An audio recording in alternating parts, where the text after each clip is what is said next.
Enquanto eles caminham, a carruagem os separa, o manto de Elias cai no chão aos pés de Eliseu, e aí Eliseu volta ao Jordão, com aquele mesmo manto, toca o rio, esse também se divide, e aí inicia-se o ministério de Eliseu. Repete assim comigo: Deus deseja realizar coisas cada vez maiores, à medida que as gerações vão se sucedendo. Deus deseja realizar algo hoje maior do que realizou ontem. Deus deseja derramar sobre as nossas vidas uma unção hoje maior do que aquela que foi derramada ontem. Isso significa que a unção de ontem não vale para o hoje, que o avivamento do passado nada tem a nos dizer em relação ao avivamento do presente. Há um vinho novo que Deus está derramando sobre odres novos. Isso significa que esse é um tempo em que nós precisamos ter as nossas experiências e cada vez mais intensas.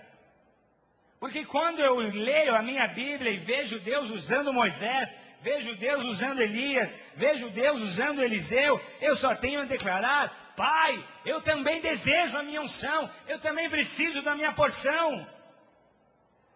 E é isso que o Espírito tem para nós.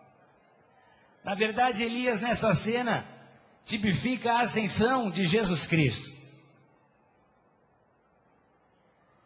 Quando Jesus sobe ao Pai, em João 14:12, ele diz que nós faríamos obras iguais ou maiores às que ele fez. Em Joel 2, você sabe que está registrado: esse é um tempo que o Espírito tem sido derramado sobre toda a carne. E quando Jesus declara tais coisas aos seus apóstolos, à sua igreja primitiva, ele estava dizendo: vocês vão precisar de mim.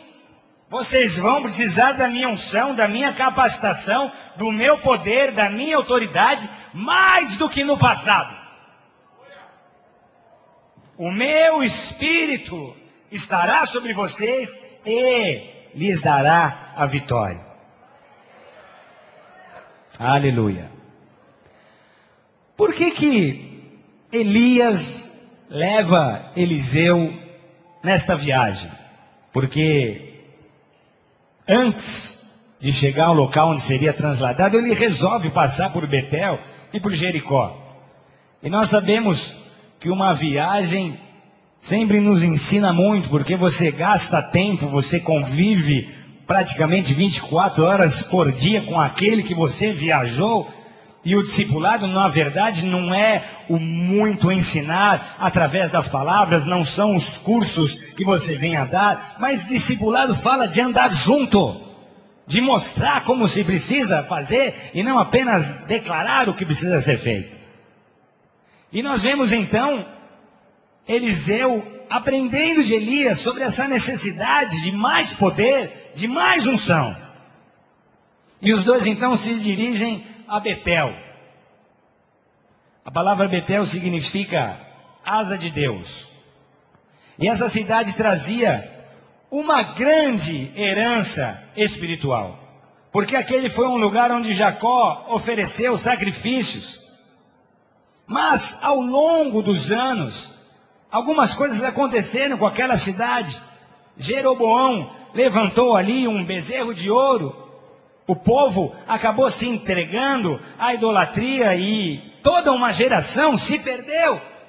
Estavam afastados de Deus, o seu coração estava endurecido. Essa era a condição do povo ali em Betel. E as coisas estavam tão mal que provavelmente Elias e Eliseu foram hostilizados ali. As pessoas estavam tão desviadas que com certeza não receberam da melhor maneira possível aqueles homens. Só que Elias já tinha experiência com esse tipo de situação. Sobre ele havia uma unção que o capacitava. Ele enfrentou zombadores no Monte Carmel, sacerdotes idólatras. Mas Eliseu não. E ele descobriu que precisaria de uma força sobrenatural maior do que aquela que tinha para lidar com tais perseguições. Ele percebeu que aquela geração endurecida, infiel a Deus, iria consumi-lo em pouco tempo, se algo de Deus não viesse sobre a sua vida, se uma nova porção não estivesse o capacitando. E aí, nós temos o primeiro teste que Elias faz com Eliseu. Talvez Eliseu, vendo aquela toda a situação, não tenha conseguido discernir o que Deus estava fazendo, mas aí Elias diz: Eliseu, fica aqui nessa cidade, fica aqui em Betel. Olha quantas pessoas aqui já andaram com Deus e hoje estão frias, estão desviadas, estão adorando a outros deuses. Fica aqui em Betel, prega a palavra, restaura o povo, ensina-os o caminho, prega o arrependimento, traga-os de volta à presença do Pai, restaura a herança espiritual dessa cidade. Só que Eliseu percebe que não estava preparado. Ele logo pensa: o quê? Eu, nessa cidade, pastoreando essa igreja, vou assumir essa bronca, sem a unção que eu preciso para estar aqui? Não. Eu morro. Em um mês vai ser tanto aconselhamento, tanta bronca, tanto pecado, o diabo vai me atropelar. Aqui eu não fico não. E ele logo diz: tão certo como vive o Senhor, que eu estou na tua bota e dela eu não solto. Enquanto algo não acontecer e não sobrar uma porçãozinha aqui para mim, eu não saio do teu lado. Aleluia. A geração atual, que nós, profetas do Deus vivo, no ano de 2006, enfrenta, é muito pior do que qualquer geração que Elias e Eliseu enfrentariam ali em Betel.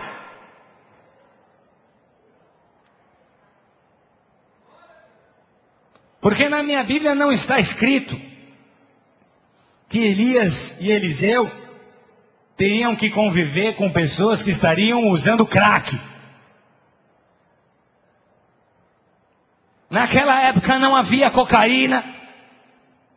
Naquela época não havia AIDS, não havia câncer, não havia sites de pornografia, não havia uma mídia que libera o pecado às nações através de programas corruptos e gerados no inferno. Não havia uma poluição de massa que tem levado a minha geração numa velocidade absurda ao pecado e à destruição.